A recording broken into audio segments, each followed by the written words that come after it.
Alright, time to make some Sonic-related comedy for 11 minutes, because that's what the millennials are into. Wubba-lubba-dub-dub, I love watching Sonic Let's Plays. I'm Pickle Rick. Looks like it's covered in cum. That is very lowbrow humor. That's like the type of low-effort toilet jokes that you'd hear on fracking Game Grumps or something. What? Remember to like, comment, and subscribe. Blah. Is that what Aaron Hansen sounds like? He just sounds like a vampire. I don't know. Watch this sick trick. Yeah, look at that. Boom, bitch. Out of here. Just bam. Ain't nothing gonna stand in the way of Sonic's bloodthirsty rampage. No, that's dumb. Video game characters on bloodthirsty rampage jokes are quite overplayed. It's like a forum joke that you'd hear in like 2008. Is Kirby actually evil? He's killing all these characters just to get a slice of cake. That sucks. We need better jokes. Okay, I'm gonna come up with a better joke on the count of three. 1, 2, 3. Sonic goes to the home improvement store and he says to the guy, I'm looking for some Spanish tile for my outdoor patio. And the guy who works there gives him a complicated set of instructions that he couldn't possibly follow. And the camera zooms out to show Sonic in the impossibly large home improvement store. He doesn't know what to do or where to go. And then it shows the parking lot outside, and Sonic's car is the only car on the lot, and there's no one left in the store. And I'm just kind of stealing a joke from Beavis and Butthead at this point. Yeah, there you go. There's your better Sonic joke. Yeah, this is a good episode. Oh, you see that? They turned the loops into donuts. I gotta make this look like a Sonic game, but still let it have a food theme. There's a very creative way of doing that. The section here where the bullet flies at you is very reminiscent of a Mario Galaxy 2, where they had a bullet bill do something very similar. Let me see if I can pull up a clip of it. Yeah, you see that? It's the same shit, basically. Whose voice was that exactly? Was that supposed to be Sonic's voice just then? I mean, I'm pretty sure it was Roger Craig Smith, but I mean, it sounded a little different than the normal Sonic. I don't know what that was.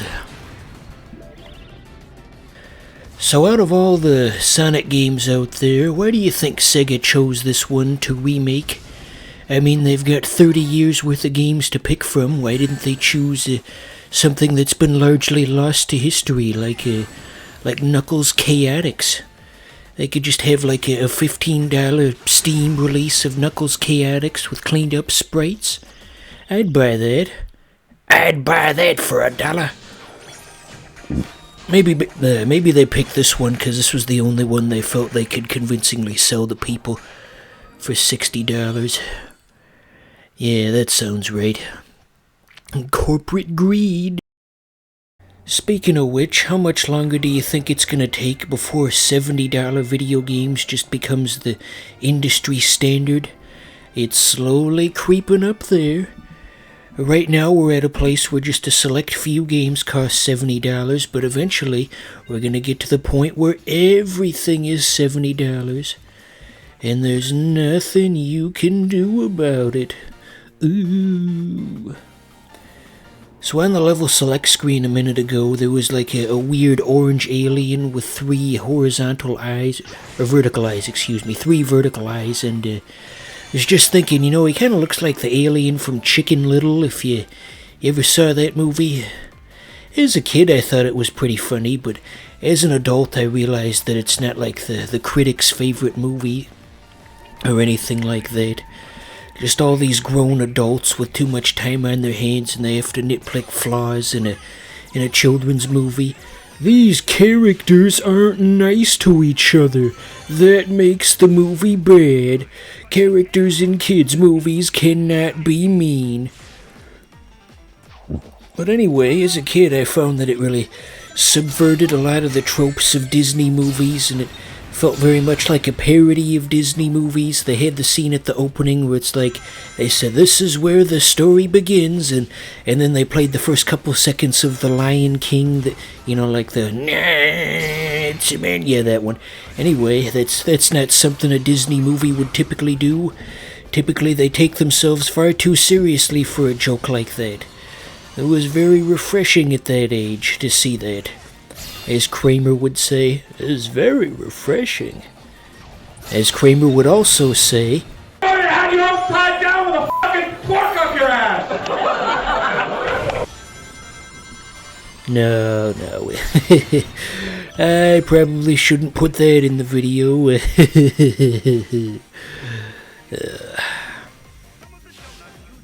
So anywho, I was looking at Chugga Conroy's Sonic Colors Let's Play to see if maybe he had any jokes that I could steal, and apparently there was a drill power-up in this level that I just missed completely. That would have been pretty cool if I had known about that. It could have drilled through the cake. It would have been a cake drilling spectacular. Won't see that on the Great British Baking Show. They're not going to have an episode where you just have power tools and you have to make a cake that way. Although that would be pretty entertaining if they did. Oh no! You can't bake a cake with power tools! Okay, so what kind of level is going to follow that chicken little alien that we just saw moments ago? Seems to be pretty standard stuff so far. I assume he's gonna make an appearance here, no? I want to see what kind of orange power he's gonna give us. He's gonna give us the power of orange. That's what Donald Trump has. He absorbed the orange wisp from Sonic Colors, and he used its powers to become President of the United States from 2017 to 2021. It's true, look it up. It's on his Wikipedia page. Unless somebody took it down, which they might have. For real though, I think Donald Trump's Wikipedia page is probably locked for editing, because that would be the type of thing that would really be an easy target for vandalism. You know, just all the people out there who want to take him down, and Donald Trump is a bad man because he didn't give me any cookies for my birthday. Okay, there's the orange alien. But anyway, yeah, imagine if that was the type of Wikipedia vandalism, just sort of harmless accusations, just from a specific person who's writing the article. That would be kind of funny.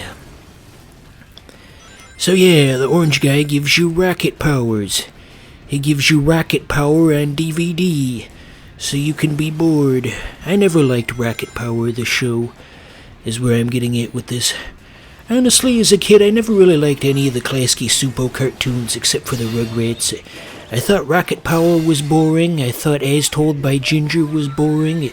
Real Monsters wasn't on very often, but when it was, I didn't find that very entertaining either. Seems they really had that one hit and then nothing else. A while ago, Klasky Supo had like a new show they were working on called Ali Mongo, and you know, the thing is, when you just read the description, it sounds terrible and stupid, but then when you see the artwork, you think, okay, yeah, I see what they're going for, this could be a thing.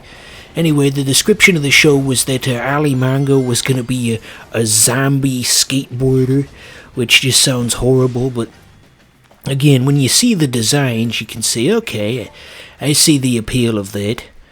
But I don't think that's ever actually going to get made into a show. Because, well, I mean, it's been 10 years since they announced it, and I haven't seen nothing about it. Oh, Klasky Supo, you used to be the most popular animation company in all of Western media, and now you don't have a single show on television that you're working on. How unfortunate.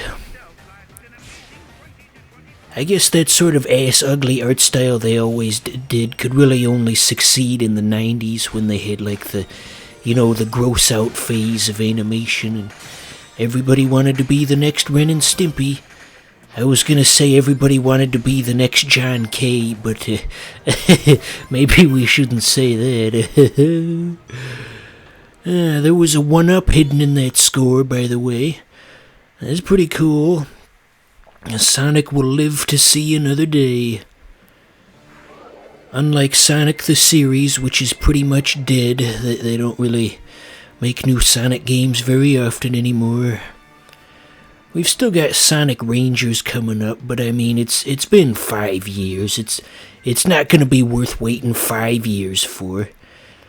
The fact that they made Sonic games so frequently was a big part of their success, I would say, because if one of them wasn't good, I mean, who cares? There's gonna be a new one in another 6 months anyway. It's no big loss if one's bad. So, I'm gonna put on the grid gloves. Eventually I bought them, but they don't equip automatically. Oh, this part's cool. They've got medals for all the different Sega properties. Yeah, I really like what they did here. They got some really obscure ones in there. Stuff that only like a Sega fanboy like me would know about. Like, Christmas Nights. Most people aren't gonna know about that. That is very obscure information by modern standards. Christmas Nights? What the hell is that? I only play Call of Duty. But yeah, I can't afford any of those medals, but that's just cool that they put that in there. A shout out to fanboys like me.